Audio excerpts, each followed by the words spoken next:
Whether you need to travel abroad or visit relatives this summer, it's not always possible to bring your pet with you.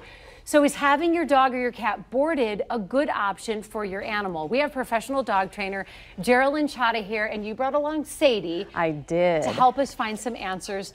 First, I want to ask you about Sadie because, well, first of all, she's training right now. She is. To be a diabetic alert dog? Yes, we call it a medical alert dog. So she's a diabetic detection animal, which I'm a big fan of medical alert dogs.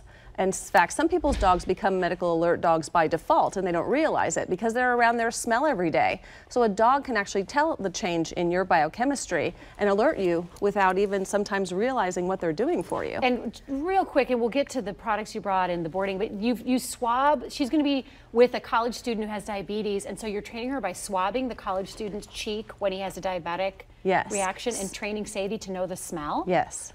And then to go get juice out of the refrigerator for him. Yes, absolutely. That is awesome. That way she can, she can smell the change in his biochemistry, and obviously depending on the foods you eat and the way your body is made up, it gives off different smells. Like a diabetic will have a different smell than someone that's going to have a seizure, or someone with a cavity in their mouth, or an infection in their mouth. It all gives off a different smell, and her sense of smell is at least 200,000 times greater than ours. So she can pick up on that before we even get in the door sometimes. Every dog is different and has a different personality and different anxieties. So if you've never boarded your dog before and you can't bring your dog with you, how do you decide if they have the right temperament to be boarded? Well, first of all, if you've done a great job socializing and training your dog, then it's not really a question. They're usually pretty well off with going into a foreign territory, then hanging out with hopefully some new friends that they'll meet while they're there.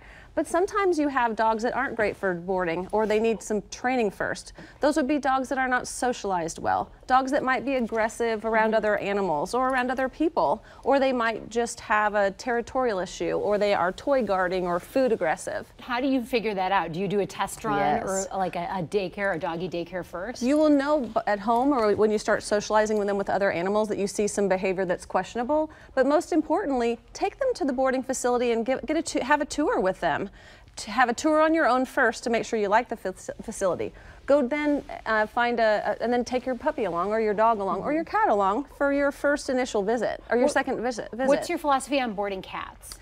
Just like dogs, if they don't have any issues and they're socialized well, no issue whatsoever. I don't think there's a problem with boarding cats. Do you think people should board cats, or because cats, you hear often of people that leave their cats alone for days, like sometimes 10 or sometimes 10 or 11 days, and cats can be left alone a little longer than probably a hamster or other animals, but I still don't recommend it. And I really recommend boarding or a pet sitter. Pet sitters are wonderful. You can find some incredible pet sitters these days, and you get it's a win-win because you get your house watched while your animal gets the same scenario that they have on a regular basis. So that's wonderful. What is Sadie chewing on right now that she likes so much? She's chewing on a no-hide. I'm a big fan of something that dogs can chew on that won't harm them. And no-hides are like a rawhide. They're a rawhide imposter. Are you not a fan of rawhide? Not really. I've tried to steer clear from them, but I'm not going to say that they should not ever be used. I just have seen a lot of what can happen when your dogs are not monitored properly,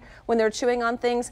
No hides mimic rawhide, but they're a baked item made from a emulsification of like a chicken fat and an olive oil and some other ingredients, and then they're baked and rolled up and painted with this yummy goodness that keeps the dog's attention, gives them something to get their anxiety out with. Also, it helps their teeth with teething. Does that go along with using the boarding as a training option? Well, training. So the boarding as a training option becomes sometimes you can't change your dog's mind. No matter what you do at home, your dog is still stressed out or still has something going on, and sometimes it takes taking the dog out of the scenario, kind of changing the energy of the house, getting on a new program, and then bringing the dog back in. So boarding can actually be like an overnight, or I consider it like a sleepover, or they can sleep over with friends. It doesn't have to be boarding, but boarding really helps because then the dog has to wait in line, isn't first in line, kind of changes his attitude. They're not the alpha dog. Right, they're not the alpha dog. Boarded. Right, so it gives them a different frame of mind to come back and approach home in a different,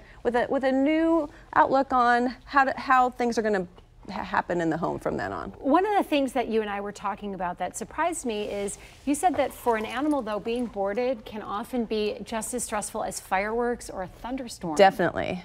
Oh, yes. Well, because they hear noises and there are smells that you're not aware of that they're experiencing, and you've had that experience obviously with your boy. Yeah, we took Buster for a test run, and he broke out in hives. It could have been as simple as the smell. It could have been as simple as the smell of the other dogs.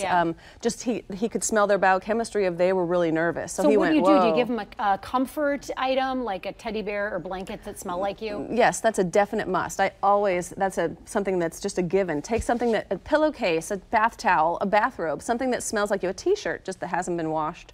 Take that along because that smell gives them a lot of comfort. There are also other things that you can use as well. There are even bags you can put those things in that smell like your home. But there are other things like chews, and there are sprays, and the list is endless of comforting things that are out there, products that will help comfort your animals. So you're not just sending them alone to be boarded.